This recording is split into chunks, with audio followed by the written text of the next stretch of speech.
Baik, langsung saja kita mulai pertemuan webinar pada pagi hari ini. Yang kami hormati, Bruder F.A. Duyanto, FIC, selaku pemimpin kongregasi FIC Provindo. Yang terhormat Bruder Dr. Martinus Handoko, FIC, selaku Ketua Yayasan Pangudi Luhur. Yang kami hormati para Bruder, Ketua Perwakilan YPL di seluruh Indonesia. Yang kami hormati Bruder Pengurus Perwakilan YPL di seluruh Indonesia, dan yang kami hormati tim pengembang YPL. Selamat pagi, Shalom, Om Swastiastu, Namo Buddhaya, Berkah Dalam, salam sehat untuk kita semua. Kami mengucapkan selamat datang di kampus virtual POP YPL. Mengawali hari kedua, kita akan mendapatkan insight-insight dari Bruder F.A. Duyanto, selaku pemimpin kongregasi FIC Provindo, dan Bruder Petrus Suparyanto, FIC, selaku tim spiritualisme kongregasi FIC Provindo. Sebelumnya, saya bacakan dulu terlebih dahulu untuk susunan acara pada pagi hari ini. Pada pukul 9 sampai 11 akan dibawakan oleh narasumber kita, Bruder F.A. Duyanto, FIC, dengan materi amanah Bruder FIC melayani pendidikan. Kemudian jam 11 sampai jam 13, refleksi mandiri. Kemudian dilanjutkan pada pukul 13 sampai 15 akan dibawakan oleh narasumber Bruder Petrus Suparyanto, FIC, dengan materi karisma dan spiritualisme Bruder Guru. Waktu telah menunjukkan pukul 9:05, mari kita awali perjumpaan hari ini dengan berdoa. Boleh saya minta tolong untuk Bruder Hadi berkenan untuk memimpin doa?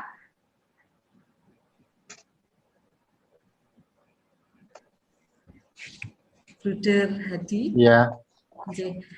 Minta tolong memimpin doa, Bruder? Ya. Bruder, Bapak, Ibu, dan saudara-saudara yang terkasih, marilah kita bersatu dalam doa. Di dalam nama Bapa dan Putra dan Roh Kudus. Amin.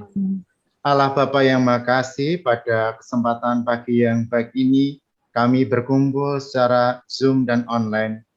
Dampingilah kami ya Tuhan, pertemuan ini dari awal hingga akhir nanti, sehingga berjalan dengan lancar dan dalam pendampingan Roh Kudus-Mu.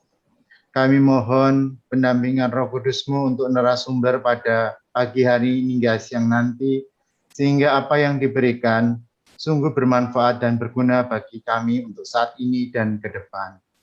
Bunda Maria, kami yakin akan pendampingan-Mu selalu. Salam Maria, penuh rahmat, Tuhan sertamu. Terpujilah Engkau di antara wanita, dan terpujilah buah tubuhmu, Yesus. Santa Maria, Bunda Allah, doakanlah kami yang berdosa ini, sekarang dan waktu kami mati. Amin.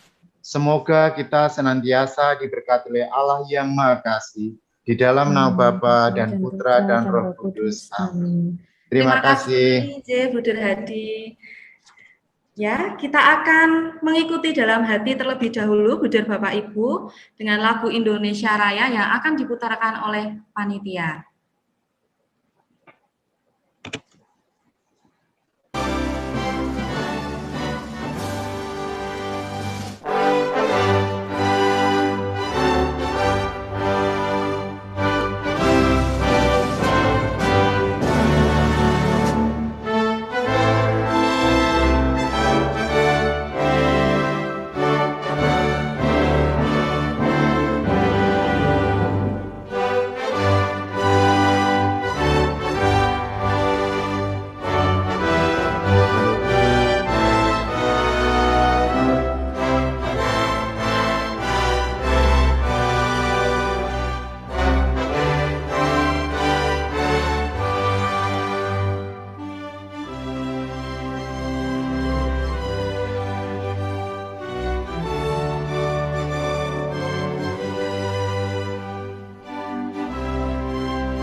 Masih di mute Mbak Dista. Baik, terima kasih untuk panitia yang telah memutarkan lagu Indonesia Raya. Sebelum melangkah ke sesi pertama, kami mengingatkan kepada yang terhormat, Bruder Bapak Ibu, semuanya saja yang hadir di Zoom ini, untuk mengganti nama sesuai dengan format dan mohon berkenan untuk open cam. Saya beri waktu, Bruder Bapak Ibu, untuk mengganti nama sesuai dengan format yang telah saya kirimkan di kolom chat. Background tab.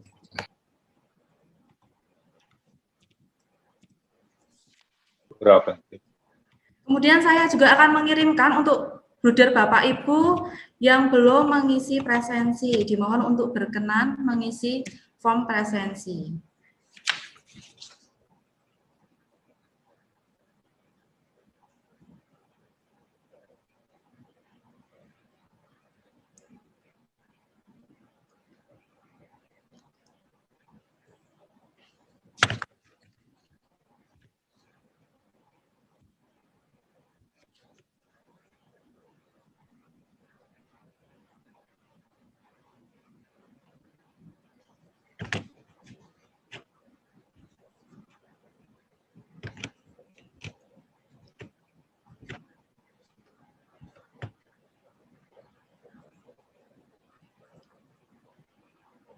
Sampun cekap Bruder Bapak Ibu. Untuk tim pelaksana dimohon juga untuk tetap menuliskan sesuai dengan format nama yang telah kami kirimkan. Selamat datang Bruder Warto.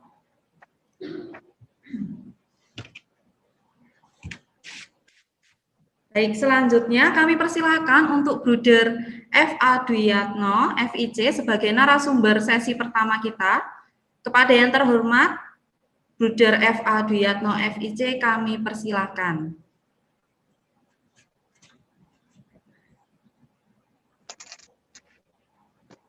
Terima kasih, Mbak. Apakah suara saya bisa didengar oleh teman-teman semuanya? Bisa, Ya, Bruder? bisa. Bruder, bisa. Jelas. Pertama saya sampaikan selamat pagi dan salam sejahtera untuk semuanya. Kita bersyukur bahwa pada pagi hari ini boleh bertemu walaupun secara virtual, dan Bapak Ibu, para bruder semuanya dalam keadaan sehat. Saya katakan narasumber tentunya menjadi suatu hal yang membebani bagi saya karena saya tidak punya keahlian, saya hanya sekedar menjalankan tugas saja, dan para bruder yang ada di Zoom ini lebih banyak yang sudah berpengalaman, lebih senior, dan tentu memiliki kepakaran tertentu dalam kehidupan bersama. Apalagi Bapak Ibu guru yang tergabung dalam tim kerja ini tentu lebih kaya dalam pengalaman yang telah digulati selama ini, dan juga secara profesional menjalankan tugas kerasulan pendidikan ini bersama dengan para bruder. Sehingga pada Bapak Ibu semuanya, kami para bruder bisa belajar dengan hal-hal yang baru, hal-hal yang segar, hal-hal yang aktual. Baik, Bapak Ibu dan para bruder semuanya, saya diminta oleh Bro Warto untuk menyampaikan satu materi. Kalau saya kemarin saya minta tornya itu semacam apa, saya membaca tornya baru, wah berat, saya tidak mampu. Saya merasa ya tidak sanggup, maka ya saya aku gelempu yang mau sharing deh. Yang lain-lain saya kira Bapak Ibu para bruder lebih kaya, lebih profesional dalam hal ini, maka ya kalau mau dengan sharing ya oke lah, itu yang akan terjadi. Maka saya minta tolong pada panitia untuk berbagi apa yang saya siapkan, amanah bruder FIC melayani pendidikan. Silakan panitia.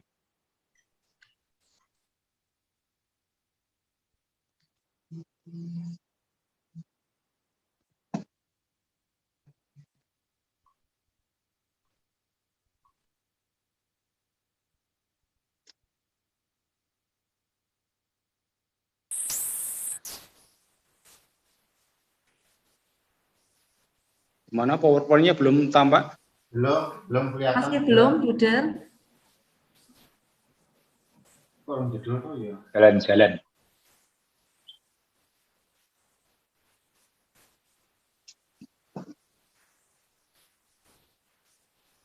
Ngopi riyen mawon. Monggo Dragus. Kalau nggak ada, yang jelas tadi pagi sudah saya sampaikan pada Buder kepala kantornya itu. Para Buder dan saudara-saudara yang terkasih, kalau kita berbicara soal amanah revisi dalam melayani pendidikan ini, saya hanya membatasi refleksi saya, permenungan saya. Yang pertama adalah soal bagaimana kongregasi ini dulu dirintis dengan maksud dan tujuannya. Tentu adalah dengan semangat yang dibawa, semangat yang diusung oleh Monsinyur Rutten dan Bernardus Sugeng. Itu yang pertama. Maka saya sangat salut, sangat kagum dengan figur-figur para pendiri di kongregasi FIC ini yang sampai sekarang menurut saya tidak pernah habis untuk digali semangatnya, spiritualitasnya, dan juga sisi-sisi yang ya kalau dalam bahasa konstitusi hanya dikatakan mereka adalah orang-orang pribadi-pribadi yang teguh dalam niat dan tindakan. Keteguhan dalam niat dan tindakan ini yang menurut saya perlu terus-menerus dikobarkan, digairahkan di antara kita sebagai pelayan pendidikan di Yayasan Pangudulur ini. Maka ya memandangi wajah dua tokoh ini bagi saya menjadi suatu hal yang sangat menyejukkan, sangat memberi harapan di tengah ketidakpastian, di tengah ya kadang-kadang penuh dengan kekhawatiran, dengan keputusasaan, tetapi mereka telah lebih dulu mengalami kesulitan-kesulitan, hambatan-hambatan, tantangan-tantangan ini, baik dalam mengawali berdirinya kongregasi maupun juga di dalam merintis karya kerasulan pendidikan yang ada. Next, silahkan. Kalau saya melihat semangat dari para pendiri kongregasi kita, khususnya dari Monsinyur Rutten, dia sebagai imam muda terpanggil untuk menyerahkan hidupnya dan semua kekayaannya bagi pelayanan pendidikan dan pembinaan kaum muda, terutama yang miskin dan terlantar. Dan ini kalau kita baca di dalam sejarah kongregasi, nampak sekali bahwa apa yang dimiliki oleh keluarganya, keluarga Rutten ini, dibaktikan untuk pelayanan pendidikan yang sudah dirintis oleh Monsinyur Rutten. Bahkan memang sebelum ditahbiskan sebagai seorang imam, pada waktu itu tentu kita masih ingat bahwa itu adalah lagi boomingnya soal misi di luar tanah kelahirannya di Belanda sana. Rutten menyadari bahwa cita-citanya sebagai seorang imam untuk bekerja di daerah misi tidak akan terwujud karena kesehatannya yang kurang mendukung.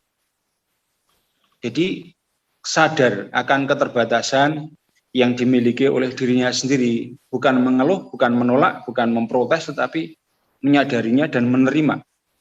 Masih ada jalan yang disediakan Tuhan untuk dia. Dan Rutten bertekad untuk memberikan diri untuk pendidikan anak-anak miskin. Hal ini didukung oleh pemimpin seminari, juga oleh sekretaris kepikepan di mana dia berada.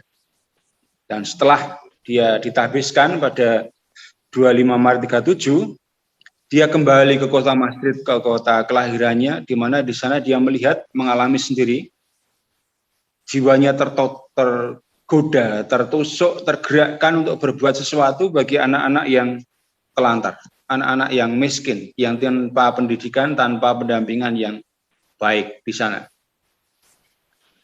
Maka pada saat dia sadar bahwa ada satu hal yang terjadi di daerah, di kota kelahirannya inilah, dorongan hati Monsinyur Rutten itu begitu kuat, sehingga dia menegaskan di dalam dirinya, kalau tidak menjadi seorang misionaris, maka saya ingin mendidik anak-anak miskin yang ada di kotanya, Maastricht. Maka tadi saya sebut ada dukungan-dukungan baik dari rektor maupun juga dari pejabat gereja setempat. Dari rektor seminari dulu sebelum dia ditahbiskan disebutkan, itu screen-nya next. Dia menyarankan, pulanglah dan didiklah anak-anak lelaki miskin di sana. Karena sudah minta kepada suster yang lain seperti penyelenggara yang terlebih dulu berkarya untuk anak miskin, yaitu suster PI dan suster Caritas. Dia ditolong untuk semakin mencoba menegaskan apa yang hidup di dalam dirinya, yang menggerakkan dalam hatinya. Maka setelah dia kembali, setelah ditabiskan kembali ke Maastricht, dia mencoba memberikan pertolongan, karya belas kasih perhatian kepada anak-anak miskin ini, mulanya hanya dengan 3 orang saja di Serambi Sint-Servaas. Dan akhirnya dalam waktu yang tidak lama, dalam waktu 6 bulan, berkembang sampai menjadi 300 orang anak. Pada saat itu menjadi suatu lembaga yang besar, Monsignor Rutten mulai terpikir bagaimana melembagakan, bukannya sebagai sekolah selayaknya sebagai katekis yang ada di serambi gereja, tapi diformalisasikan menjadi pendidikan yang tidak hanya pengajaran iman, pengajaran agama, tetapi lebih pengajaran formal. Maka tahun 1941 setelah itu, dia mendirikan sekolah dasar dengan mengajukan petisi dengan alasan yang mendasar, yaitu untuk pendidikan anak-anak miskin. Ini jelas sekali bahwa gerakan hati nurani yang ada dalam diri Monsignor Rutten ini sungguh-sungguh didasarkan pada suatu keyakinan iman bahwa apa yang dibuatnya ini juga menjadi sarana memuliakan nama Tuhan. Bukan harus menjadi seorang misionaris, tetapi menjadi pelayan Tuhan dengan melayani anak-anak miskin. Dan ini adalah dorongan jiwa yang digerakkan oleh Roh Kudus sendiri. Dengan kepercayaan yang penuh pada penyelenggara ilahi serta pelindungan dari Bunda Maria yang terkandung tak bernoda, yang padanya segala sesuatu dipersembahkan. Aku tetap menjalankan apa yang kucita-citakan dengan penuh kewaspadaan dan juga dengan keberanian. Ini adalah tekad bulat dari Monsignor Rutten bagaimana dia mengawali tugas kerasulan, pelayanan pada anak-anak miskin ini yang segala sesuatunya tidak mulus, tidak mudah. Penuh dengan tantangan, penuh dengan perjuangan. Dan kadang-kadang membayangkan hal semacam ini, kalau tidak tahu situasi dan konteks zamannya, tidak mudah.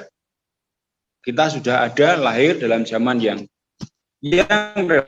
relatif sudah tertata, relatif sudah mapan dengan situasi-situasi masyarakat yang ada. Tapi saya kira kalau kita membayangkan dalam zamannya Rutten, tentu bukan suatu hal yang mudah untuk mengawali suatu karya pendidikan yang tidak didasari dengan suatu dasar baik pengalaman maupun pendidikan yang mencukupi bagi Rutten sendiri. Tetapi kembali lagi dengan tekad dan niat yang tulus untuk memuliakan nama Tuhan di dalam pelayanan pendidikan ini. Next. Segala sesuatunya pada awalnya saya kira berjalan dengan sangat perlahan, meski didasari oleh niat yang sangat luhur. Kemampuan dia tetap ada batasnya. Walaupun ditopang oleh sumber dana dan sarana dari keluarganya yang cukup, tetapi dengan perkembangan anak-anak yang hadir yang mengikuti pendidikan di Serambi Sint-Servaas ini tentu semakin sadar bahwa dirinya terbatas. Ini nggak bisa dilakukan bersama-sama kelompok anak-anak yang balita, yang anak-anak yang sudah mulai menginjak remaja, bahkan mulai anak-anak yang sudah dewasa yang tidak punya pengetahuan tentang iman mulai bersama-sama dengan ini juga membutuhkan suatu klasifikasi, suatu pengelompokan, suatu clustering yang memudahkan bagi mereka untuk mendapatkan pendidikan sesuai dengan kebutuhan yang mereka inginkan. Maka pada tanggal 19 Juli 41 pada saat pesta pelindung Santo Vincentius, sekolah dibuka seperti tadi saya katakan dengan alasan dengan suatu petisi bahwa ini adalah untuk pendidikan anak-anak miskin. Maka pelindungnya adalah Santo Vincentius. Tujuannya pada saat itu adalah memberi pelatihan dan pengajaran bagi orang-orang muda, khususnya anak-anak yang miskin. Dan memang kalau kita membaca kembali dalam sejarah kongregasi, jika melihat dengan kacamata manusiawi, masa depan yang ada sangatlah suram dan tidak menjanjikan. Ini terbukti lewat tak ada seorang pun yang tertarik untuk bergabung dan bahkan yang bergabung tinggal menghitung hari untuk kemudian pergi. Enggak ada suatu jaminan kesejahteraan bagi mereka dengan karya belas kasih semacam ini. Dan saya kira sampai sekarang pun juga banyak orang yang lebih mencari jaminan kesejahteraan sosial daripada kepuasan batin dalam pelayanannya. Tidak hanya awam, bahkan budernya pun juga hal yang sama. Kadang-kadang pada saat terjadi satu kebutuhan dan harus ditugaskan di tempat yang lebih sulit, lebih menantang, tidak segera mengatakan ya. Dan ini manusiawi, realistis dengan situasi yang ada. Lalu setelah kita berani masuk, mungkin merasa berarti, merasa at home dengan situasi dan kondisi yang ada, biasanya mereka mengatakan, saya bersyukur benar saya diutus di tempat yang sulit ini. Saya menemukan karya belas kasih Allah sendiri. Saya menemukan kedekatan dengan Tuhan sendiri dengan pelayanan yang saya buat. Dan ini hanya dibutuhkan sikap kerendahan hati, kemauan untuk mengendapkan segala pengalaman peristiwa yang tidak mengenakan, yang mengkhawatirkan, yang membuat tidak bersemangat, dan itu hanya terjadi pada saat sungguh-sungguh menyerahkan semuanya pada penyelenggaraan Tuhan. Maka ungkapan yang sangat bagus bagi saya dari refleksi saya dengan ungkapan Monsinyur Rutan ini, jika kita melakukan semua kewajiban kita dengan penuh iman dan mematuhi regula suci, kita dengan setia, kita dan rahmat Tuhan. Jadi kuncinya ya ora sah kokean protes, tapi mencoba untuk meyakini apa yang sudah dimulai, yang sudah ditetapkan secara kolegial, entah itu dalam kongregasi maupun oleh pemimpinnya, dan menyerahkan semuanya pada penyelenggaraan Tuhan, maka semuanya akan terjadi. Ini satu hal yang tidak mudah, tidak gampang kita temukan dalam zaman yang sekarang ini. Dan itu ditularkan juga kepada generasi yang berikutnya setelah Rutan, karena Rutan pada awalnya yang mengandalkan tenaga-tenaga sukarela, kemudian mulai berpikir memformalitas suatu institusi pendidikan dengan mendirikan sekolah tadi, maka mulai dipikirkan bagaimana keberlanjutannya atau kesinambungannya institusi ini. Mulai melirik, mencari bantuan dengan tenaga tarekat suster, tetapi dia tidak mendapatkan yang ada di sana. Dengan CV misalnya, tapi juga tidak mendapatkan. Maka mulai berpikir bagaimana kalau saya mendirikan tarekat atau lembaga hidup bakti yang laki-laki, yaitu bruder. Maka dia mulai mencari dan akhirnya dengan pengalaman yang pertama mendapatkan seorang calon Plandoners, tetapi dititipkan Caritas karena tidak memiliki tempat preseminari atau tidak mempunyai tempat pendidikan calon bruder, maka dia menitipkan ke Caritas. Dan calon yang pertama Plandoners gagal total. Dia sakit meninggal. Kemudian lahirlah calon yang kedua datang, yaitu Yakobus Sugeng, yang juga dititipkan di Caritas di Sentroden. Dan dia memperoleh pendidikan sebagai calon bruder, tapi amat sangat minim. Karena ini bukan bruder Caritas, tetapi calon bruder yang belum jelas bentuknya itu bruder apa nanti. Pokoknya calon bruder. Dan kalau saya kira bisa dipahami bagi para bruder Caritas sendiri, ini belum jelas brudernya mau menjadi bruder apa. Kalau mau menjadi bruder Caritas jelas dia akan mendidik, akan melibatkan dalam proses formasi bersama dengan calon yang lain, tetapi karena ini bruder yang belum jelas, maka saya kira juga bisa dipahami bahwa pendidikan sebagai calon bruder menjadi sangat minim pada waktu itu. Dan itu terjadi tidak lama, saya kira kita tahu bahwa hanya beberapa bulan kemudian bruder Bernardus Sugeng ini pun juga harus ditarik kembali karena kebutuhan yang real, kebutuhan akan sekolah maupun juga kebutuhan akan suatu persekutuan, suatu proses dalam pembentukan kongregasi yang memang dibutuhkan kehadirannya, terutama menyemangati para rekan-rekan kerja yang sudah menjadi relawan di sekolah milik Rutan ini. Maka setelah mengalami beberapa saat pendidikan calon bruder, dia dipanggil ke masjid dan 21 November secara resmi mulailah berdirinya kongregasi. Nah, dalam proses berikutnya, karena dia juga bukan seorang calon guru, bukan seorang yang punya ijazah guru, dia juga untuk memasuki memformalisir sebagai seorang pendidik di sekolah itu, dia juga harus punya ijazah. Dan dalam sejarah kita melihat bahwa Bruder Bernardus, karena berkat kerjasama yang baik dari Monsinyur Rutan dengan dinas pendidikan atau mungkin pemerintahan kota, dia akhirnya mendapatkan ijazah yang sebenarnya juga tidak mencerminkan kualifikasi yang ada. Tetapi itu sudah cukuplah syarat formal untuk diakui sebagai seorang guru. Kenapa? Demi keberlangsungan pendidikan anak-anak miskin di Maastricht itu. Maka pada 1941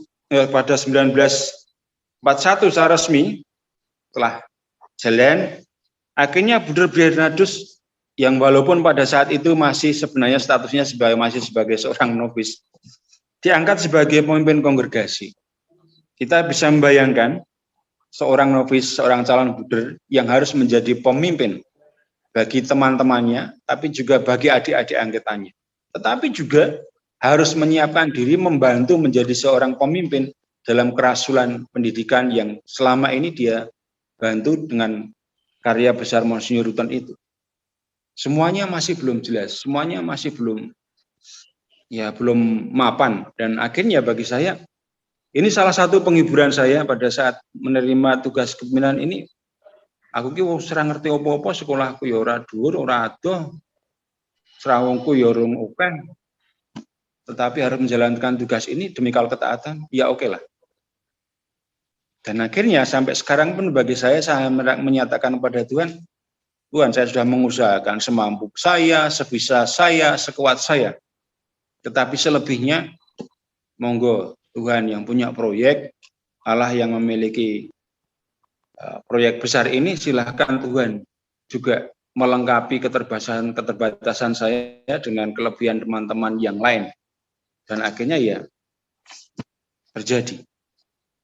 Satu hal yang saya renungkan yang paling besar dari kisah Monsinyur Rutten dan Bernardus ini, terlebih dalam awal berdirinya kongregasi, bahwa dengan dipilihnya Bruder Bernardus menjadi seorang pemimpin yang pertama yang masih novis ini, akhirnya membentuk identitas, misi, FIC sebagai satu kongregasi. Kita melihat di dalam perjalanan sejarah awal berdirinya kongregasi, bahwa sering dikatakan di sana bahwa Monsinyur Rutten lebih menegaskan pada karya kerasulan. Berkarya, berkarya, dan berkarya terus-menerus. Dan Monsinyur Rutten sangat mengerti pada saat beberapa kali terjadi suatu benturan karena Bruder Bernardus lebih menekankan aspek rohani, dimensi kontemplatifnya. Ya kita bisa memahamilah sebagai seorang novis, sebagai bruder muda, idealitas sebagai seorang bruder yang dulu dibawa dari Caritas itu untuk memelihara hidup rohani, untuk hidup kontemplatifnya, untuk waktu-waktu hening di hadapan Tuhan, untuk waktu-waktu berdoa saat teduh bersama dengan Tuhan, itu menjadi suatu prioritas. Dan akhirnya dari pengalaman ini saya merasa bahwa dari Bruder Bernardus lahirlah penegasan bahwa kongregasi yang dipilih ini, yang dibentuk ini adalah kongregasi aktif kontemplatif. Satu pihak pemeliharaan aspek rohani sebagai seorang religius sangat diperhatikan. Di lain pihak tuntutan kerasulan seperti yang sudah dimulai oleh Monsinyur Rutten ini sungguh-sungguh juga mendapat perhatian secara serius. Tidak asal-asalan, tidak ada yang samben. Semuanya menjadi utama, baik sebagai seorang religius maupun juga sebagai seorang yang merasul secara aktif. Ini satu hal yang bagi saya sungguh menjadi suatu hal yang menegaskan akan identitas kongregasi. Kalau kita menilai dari dua saudara kita, Bruder Bernardus dan Monsinyur Rutten tadi, semakin menjadi jelas bahwa di awal tujuan utama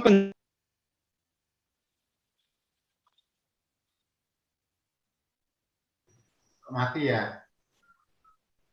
Mute.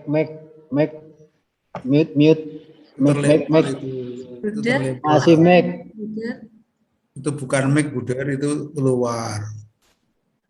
Oh, Terpental. Terpental istilahnya. Nanti masuk lagi. Itu ada kemungkinan internetnya. Wah, gerakannya muncul ya. Di sini Bruder. Pendengar saja tidak usah banyak. Bruder, ini benar Tato. Udah Dwi, mohon di Panggil lagi Mbak.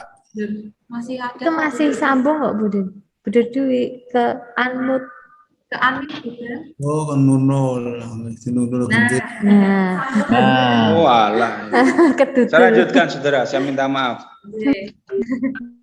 Saya menegaskan kembali bahwa tujuan dari utama pendirian kongregasi ini adalah keselamatan jiwa-jiwa mereka yang miskin dan telantar melalui pelayanan pendidikan dan pembinaan Kristiani. Dan itu nampak jelas dari sejak awal komitmen dari Monsinyur Rutten, tapi juga penegasan dari Bruder Bernardus dalam pembentukan kongregasi. Dalam bahasa Pastor Rutten, yang kemudian mendapat anugerah gelar Monsinyur Rutten ini, dengan tegas menyebutkan bahwa tujuan karya kerasulan kongregasi FIC adalah demi kemuliaan nama Tuhan dan pertumbuhan kerajaan Allah. Ini suatu hal yang harus dan selalu kita harapkan menjadi kesadaran kita. Sesulit apapun, seberat apapun, pada saat kita ingat bahwa tujuan karya kerasulan itu adalah kemuliaan nama Tuhan dan pertumbuhan kerajaan Allah, maka kita mesti mewajibkan diri untuk menyertakan segala sesuatunya di dalam penyelenggaraan Tuhan. Maka berawal dari Serambi Saint Servatius, lalu berkembang ke banyak tempat dengan karya di sekolah, panti asuhan, sekolah untuk anak bisu tuli, karya sosial lainnya, dan fokus-fokus perhatian untuk anak-anak yang miskin dan tersinggir, meski juga mulai dengan diminta untuk mereka yang berkecukupan. Ini adalah suatu bentuk atau cara bagaimana FIC hadir dengan di tengah-tengah situasi dan dunia yang nyata. Pada saat hanya berpikir tentang sekolah-sekolah yang miskin, ya akhirnya kita hanya menghadirkan diri kita sendiri.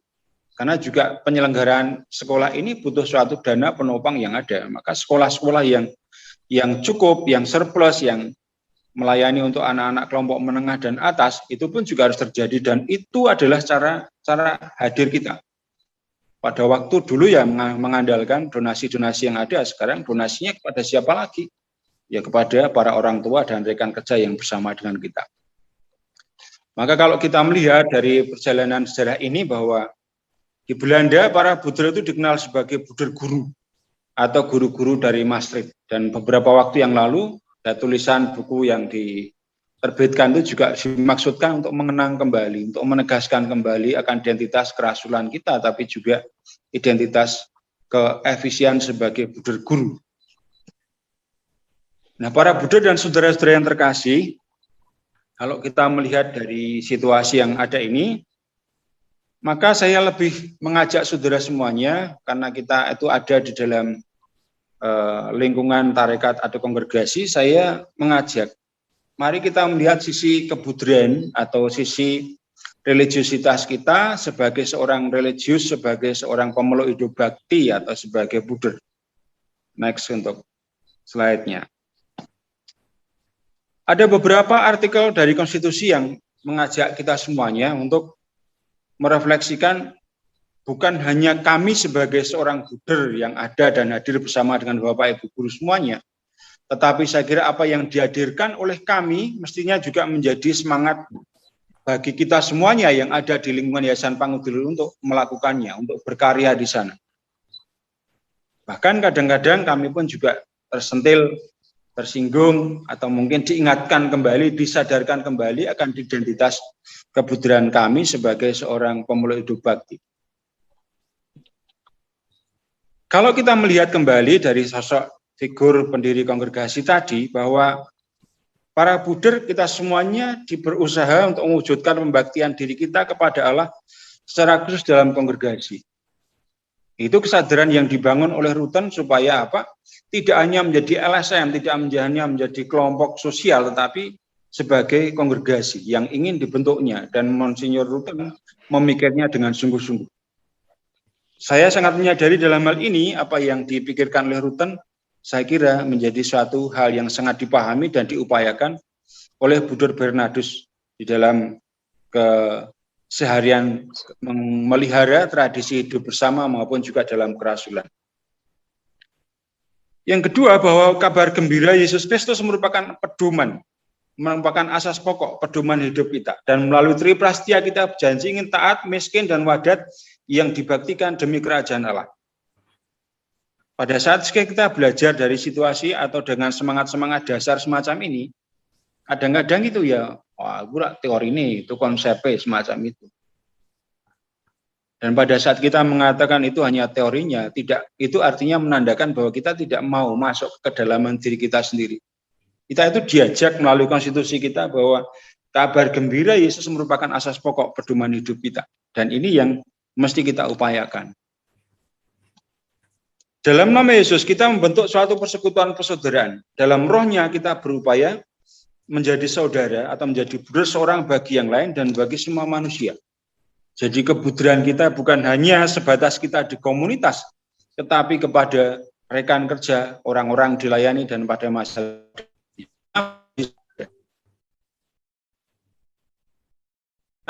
Yang lalu, gereja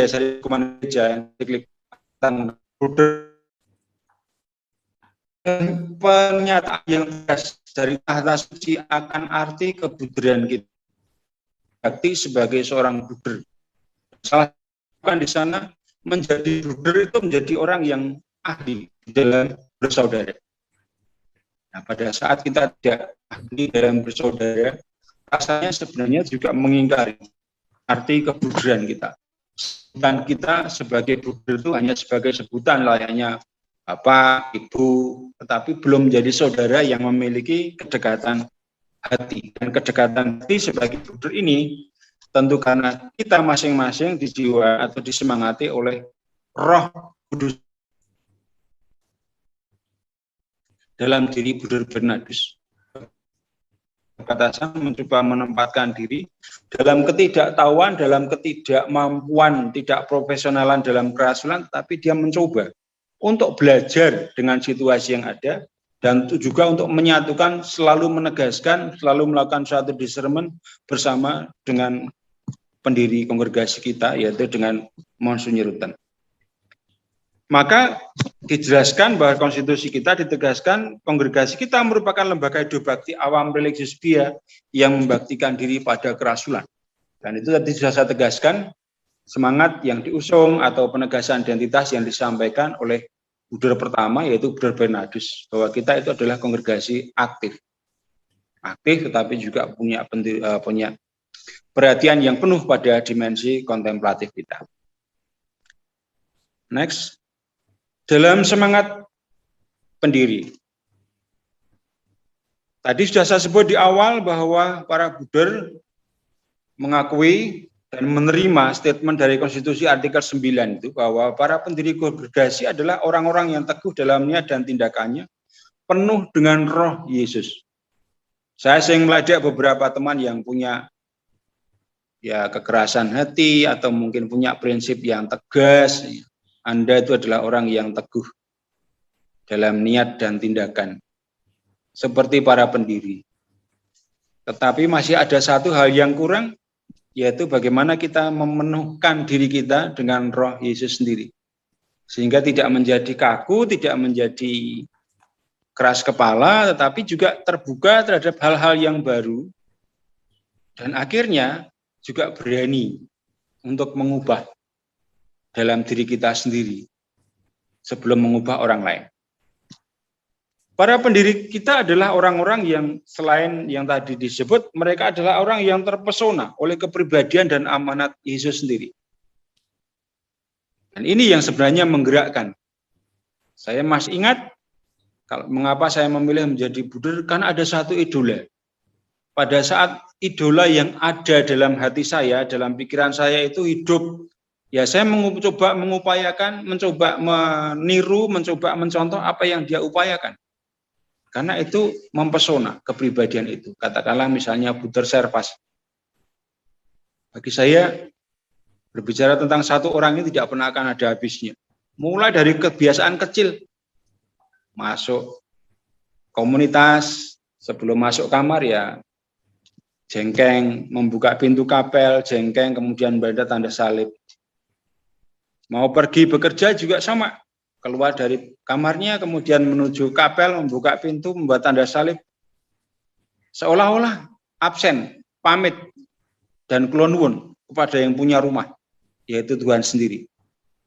Dan kalau mengingat semacam itu, saya mencoba mengupayakan Tetapi kalau itu tidak lagi aktual, ya lungo ya toko langleng, atau datang ya hanya sekedar datang, tidak menyadari bahwa saya hadir tadi, saya harus pamit dengan Tuhan kalau mau bekerja, saya hadir kelonwon kembali bersama dengan Tuhan, bersama dengan para putra di komunitas ini. Itu situasi yang konkret bagaimana orang dan Brother Bernardus sangat terpesona dengan kepribadian dan amanat yang dibawa oleh Yesus dengan komitmen-komitmennya. Dan mereka menyadari panggilan dan tugas khusus untuk menyebarkan kabar gembiranya. Itu sangat disadari di awal tadi bahwa ada suatu gerakan dalam dirinya, melihat kemiskinan, melihat ketelantaran, melihat ketidakberdayaan, melihat keliaran anak-anak yang membutuhkan sapaan. Dan itu adalah bagian tugas khusus yang menggerakkan hatinya untuk melakukan sesuatu. Dan ini adalah cara yang dibuat oleh Yesus sendiri, bagaimana mewartakan kerajaan Allah.